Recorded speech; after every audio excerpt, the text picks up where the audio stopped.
Bonjour les parents verts et prudents. Comment entourer vos enfants d'un environnement favorisant la santé?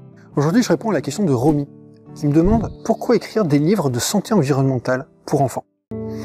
Bonjour à tous et bienvenue dans cette nouvelle vidéo de mon défi, une vidéo par jour pendant 30 jours, pour fêter la sortie de À la recherche du savon magique.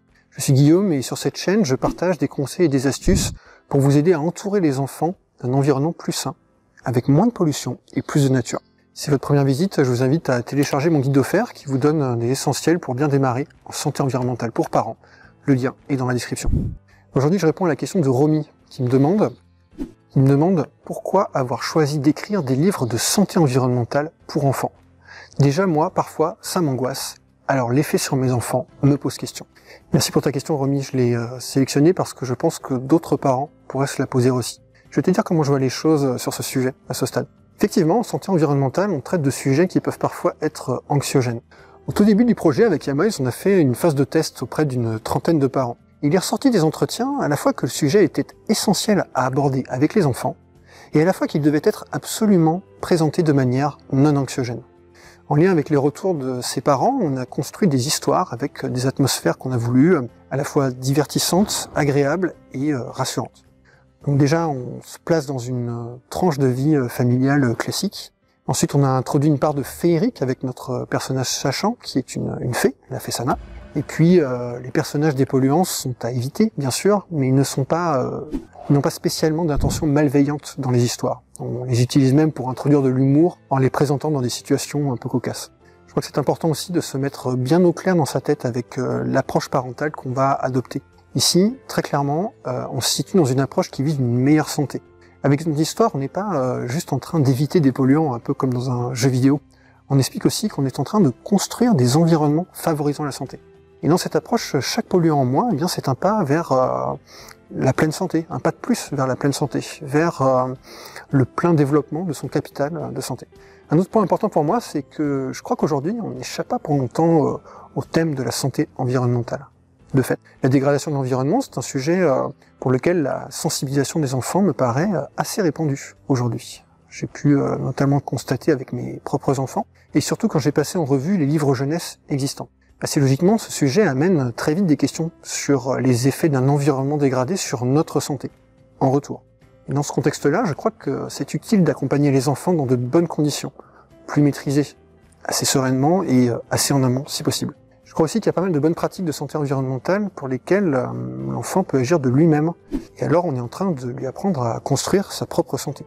Pour les autres bonnes pratiques, les parents ont souvent aussi besoin de pouvoir s'appuyer sur la collaboration des enfants, très concrètement. Et donc on a souvent besoin aussi de leur expliquer pourquoi on fait les choses, pourquoi on a fait tel choix plutôt qu'un autre. Et si pour un enfant, ouvrir la fenêtre tous les jours, c'est uniquement associé à de l'air froid, ce sera plus compliqué d'aérer en routine. Si pour un enfant, un aliment ultra transformé, c'est uniquement associé à un pic de plaisir, ce sera plus difficile d'obtenir une consommation modérée, probablement.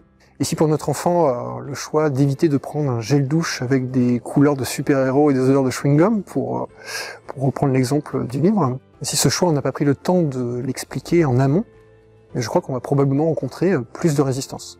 Et puis identifier les dangers classiques dans l'environnement, comprendre les niveaux de risque associés et adapter son comportement, je crois que ce sont des méthodes très utiles et très transversales que l'on peut appliquer à d'autres domaines, même dans la nature.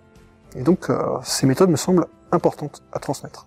Enfin, et ça me paraît essentiel de le rappeler, en particulier aux plus jeunes, l'environnement n'est pas qu'une source de danger potentiel. Un environnement de qualité, avec de la nature verte et bleue par exemple, ça peut apporter beaucoup à nos enfants, et notamment du point de vue de la santé, mentale et physique. Et ce sont aussi sur ces aspects qu'on agit en santé environnementale. D'ailleurs, on retrouve bien cette alternance dans nos livres auto-édités avec Yamoys. Les histoires alternent entre moins de pollution et plus de nature, moins de pollution, plus de nature, etc. Bon, sur ces sujets, mes réflexions sont toujours en cours. Évidemment, chaque enfant est unique, donc la prudence semble inviter à une approche progressive sur ces sujets, sans forcer les choses. Et les livres pour enfants peuvent être un outil sur lequel s'appuyer dans le cadre de cette approche progressive. D'ailleurs, concernant ce niveau de sensibilisation à la santé environnementale, j'ai vu que l'actuel directeur général de la santé, Jérôme Salomon, s'est montré assez confiant lors d'une audition avec des parlementaires sur les politiques de santé environnementale en France. La réponse viendra de nos enfants parce qu'ils sont extrêmement curieux de ces questions, très demandeurs. Tout ce qui va participer de l'éducation nationale, de la formation de nos enfants à l'école sur la pollution du quotidien, aidera à avoir des générations qui seront beaucoup plus attentives à ces questions. Voilà pour ces éléments de réponse sur ce choix de faire des livres pour enfants. Si vous paraissent utiles, je vous invite à mettre un pouce bleu, à laisser un commentaire et surtout à vous abonner en activant la cloche. C'est important pour que YouTube comprenne que le contenu de cette chaîne est utile et favorise sa diffusion. Je vous rappelle que je fais cette série de vidéos pour fêter la publication de À la recherche du savon magique, qui est disponible dans toutes les bonnes librairies francophones. Je vous rappelle aussi que je vous offre un cadeau si vous l'achetez dans une librairie physique. Envoyez-moi une photo de votre ticket de caisse à l'adresse mail qui apparaît à l'écran et qui se trouve dans la description.